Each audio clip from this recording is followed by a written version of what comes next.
Shalom Ouracha, mes très chers amis. Nous sommes Erev Shabbat Kodesh, Parashat Ha'azinu. On est surtout le lendemain de Yom Kippourim. Nous sommes dans cette période spéciale entre Yom Kippour et Sukkot, qui commence, Bezrat Hashem, dimanche soir. Alors, on est toujours avec un high. On vient de sortir de ce jour spécial de Yom Kippour. Et vous savez que Yom Kippour, c'est un jour qui est très mal compris en général. Yom Kippour, c'est un jour de joie. C'est un jour qu'on devient pur. C'est un jour où Hachem nous nettoie à 100%. C'est comme une lessive. On est propre. Après ce jour, on sort, le bas de colle sort du ciel et il dit, Lech echol smicha lachmecha v'shte belev tevyenecha. Tu peux rentrer chez toi. Mange avec un bon cœur ton pain. Bois avec un bon cœur ton, ton vin. Ki kvar atza Elokim et maasecha. Hachem l'a accepté. Hachem a agréé tes actions. Soyez tranquille que ce Yom Kippour a eu son effet comme il faut. Tout ça a été pardonné. Et aujourd'hui, le lendemain de Kippour, petite réflexion à partager avec vous. On termine Kippour juste après le Shema Israël, Hashem הוא אלוקים, קראתי בכל לב, ענני השם חוקיך הצורה, קדיש תתקבל le shofar, la fin de la fête. Et on commence tout de suite Arvit. Et avec Arvit, on commence Vehu Rahu Mechaper Avon. Hachem, le miséricordieux, Mechaper Avon. Qu'Hachem nous pardonne nos fautes. C'est très étonnant. On vient de passer une journée entière de Yom Slicha ou Mechila. On a été pardonné. Ça y est, Klal Israël.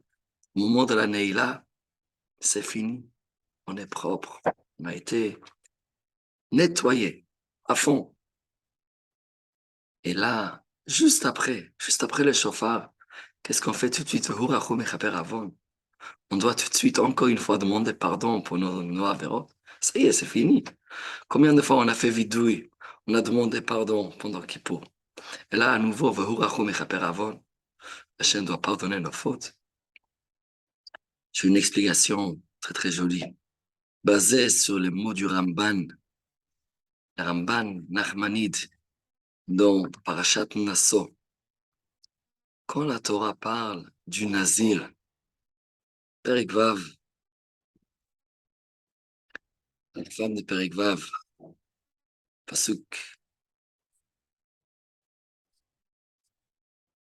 c'est dans le Pasuk Yudaled, et le Nazir, après qu'il termine la période de Nazirut, le Nazir, c'est quelqu'un qui fait un vœu de s'abstenir, de ne pas boire du vin, de ne pas se contaminer avec les morts, de ne pas couper ses cheveux.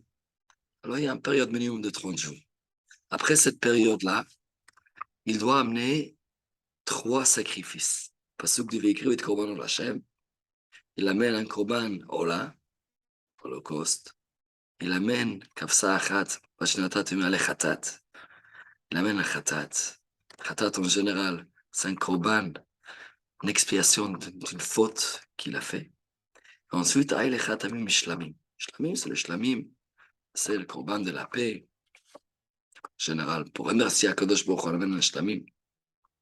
Mais Farshim essaie de comprendre pourquoi le Nazir, que lui, en fait, il est devenu Kadosh, il est devenu saint pendant cette période-là, qui s'est séparé un petit peu de Olam Hazeh, de ce monde. Pourquoi il doit amener un Khatat? Le Ramban dit quelque chose d'incroyable. Ramban dit, vous savez pourquoi? C'est vrai que le Nazir, pendant ce moment-là, il a été Kadosh, il a été saint. Mais là, ce moment de sainteté prend fin. Et le Nazir va se réintégrer dans le monde matériel, dans le monde normal de tous les jours. Cette différence, cette transition entre un monde qui est tellement sain, qui est tellement spécial, Et cette descente, si on veut, vers le monde normal, ça crée une situation où il doit amener un Korban Khatat. C'est-à-dire, il ne doit pas amener un Korban Khatat pour le passé. Le passé est super, le passé est impeccable. Mais il ramène le Khatat pour le futur. Le fait qu'il descend maintenant de cette grandeur qu'il était avant, c'est pour cette raison qu'on considère le moment est propice pour amener un Khatat. J'avais entendu un peu appliquer le même raisonnement pour Yom Kippour.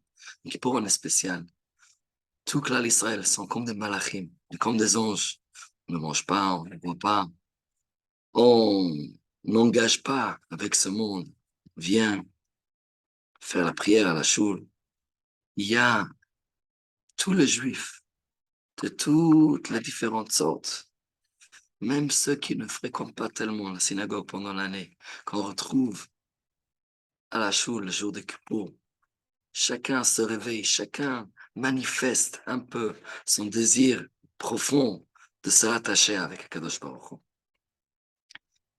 Motzei Kippour, lorsque on plie nos talitot et on rentre chez nous à la maison, on quitte ce monde de sainteté, on revient dans notre vie quotidienne, on amène le khatat pour cette transition. Et c'est pour ça qu'on dit qu'Hachem nous pardonne nos fautes, pas les fautes qu'on a commises entre Neila et Arvit. Bien sûr, on reste pur, mais le fait que maintenant, pendant l'année, on va rentrer dans nos habitudes, dans notre vie quotidienne, on doit demander pardon. Pourquoi on ne peut pas rester dans cette atmosphère de Kippour toute l'année? Évidemment, le message pour nous, c'est bien sûr Kippour, c'est une fois par an. Mais on doit essayer de prendre avec nous quelque chose de Kippour. Essayer de garder cet esprit de sainteté, de pureté, de ce moment spécial. Essayer de le tirer dans notre vie. Maintenant, Bezat Hashem, il y a Shabbat Kodesh, il y a la fête de Sukkot, Sukkah, après il y a Simchat Torah. Il y a beaucoup d'opportunités pour essayer de recréer une atmosphère spirituelle, ramener Hachem dans notre vie de tous les jours. Bezat Hashem, Hachem va tous nous bénir avec une année de bracha, de hatzlacha, de bonne santé et de nachat, de joie pour nous tous. Shabbat Shalom et Shana Tova.